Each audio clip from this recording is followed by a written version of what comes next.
ನಮಸ್ಕಾರ ಸ್ನೇಹಿತರೆ. ಇವತ್ತು ನನಗೊಂದು ಕರೆ ಬರುತ್ತೆ.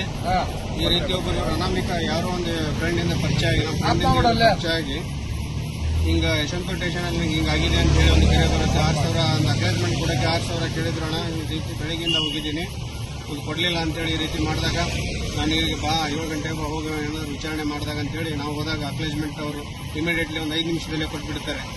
ಇವರು ರುದ್ರೇಶ್ ಅಂತೇಳಿ ಚಿತ್ರದುರ್ಗ ಜಿಲ್ಲೆ ಚಳ್ಳಕೆರೆ ಅವರು. ನೀವೊಂದೆರಡು ಮಾತಾಡೋಣ, ಯಾವ ರೀತಿ ಏನಾಯ್ತು? ನನ್ನ ಹೆಸರು ರುದ್ರೇಶ್ ಅಂತ. ಚಳ್ಳಕೆರೆಯಿಂದ ನಾನು ಬಂದು ಕೆಲಸ ಮಾಡ್ತಾ ಇದ್ದೆ, ಕಾರ್ ಡ್ರೈವರ್ ಆಗಿ ಮಾಡ್ತಾ ಇದ್ದೆ ಊಬರಲ್ಲಿ.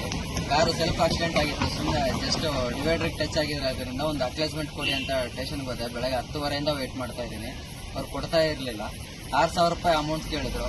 ನಾನು 6,000 ರೂಪಾಯಿ ಕೊಡೋಕ್ಕಾಗಲ್ಲ, 1,000 ರೂಪಾಯಿ ಕೊಡ್ತೀನಿ ಅಂತ ಎಷ್ಟೋ ರಿಕ್ವೆಸ್ಟ್ ಮಾಡಿಕೊಂಡೆ. ನಮ್ಮ ತಾಯಿಗೆ ಆಪರೇಷನ್ ಆಗಿದೆ, ಈ ಥರ ನನ್ನ ಹತ್ರ ಹಣ ಇಲ್ಲ ಅಂತ. ಅವ್ರು ಯಾವುದಕ್ಕೆ ಹೋಗ್ತಾ ಇರಲಿಲ್ಲ. ಕೋರ್ಟಿಗೆ ಹೋಗಿ ಆ ಥರ ನಿಮಗೆ ಜೈಲು ಹಾಕ್ಬಿಡ್ತೇನೆ ಅಂತ ನಾನು ಒಂದು ವಿಡಿಯೋ ಮಾಡಿದೆ. ಅವ್ರದ್ದು ಫೋನೆಲ್ಲ ಕಸ್ಕೊಂಡು ಒಂದು ½ ಅನ್ ಅವರ್ ಕೊಡಲಿಲ್ಲ ನನಗೆ ರಿಟರ್ನು ಫೋನು ಎಲ್ಲ. ವಿಡಿಯೋ ಡಿಲೀಟ್ ಮಾಡಿಕೊಟ್ರು. ನನಗೆ KRS ಎಂದು ಒಬ್ಬರು ಹೇಳಿದ್ರು ಈ ಥರ ಹಿಂಗೆ. ನಾನು ಕಾಲ್ ಮಾಡಿದೆ. ಇವರು 7 ಗಂಟೆಗೆ ಬಂದು 5 ನಿಮಿಷದಲ್ಲಿ ಅಕ್ಲೇಜ್ಮೆಂಟ್ ಕೊಡಿಸಿದ್ರು, ಯಾವುದೇ ₹1 ಖರ್ಚಿಲ್ದಂಗೆ. ಇದು ಜನಗಳಿಗೊಂದು ಸ್ವಲ್ಪ ತಿಳಿಯಲ್ಪಡಿಸ್ಬೇಕು ಇದು KRS ಅನ್ನೋ. ನಮ್ಮ ಜೊತೆ ಎಲ್ಲ ಮಹಾಲಕ್ಷ್ಮಿ ಲೇಔಟ್ ಅಧ್ಯಕ್ಷರು ಮತ್ತೆ ಯಶವಂತಪುರದ ಅಧ್ಯಕ್ಷರು ಇವರು ಅಮ್ಜದ್ ಭಾಯ್ ಎಲ್ಲರೂ ಇದ್ದಿದ್ರು, ಎಲ್ಲ ಸಹಕರಿಸಿದ್ರು. ವರದರಾಜ್ ಎಲ್ಲರಿಗೂ ಧನ್ಯವಾದಗಳು. ಎಲ್ಲರೂ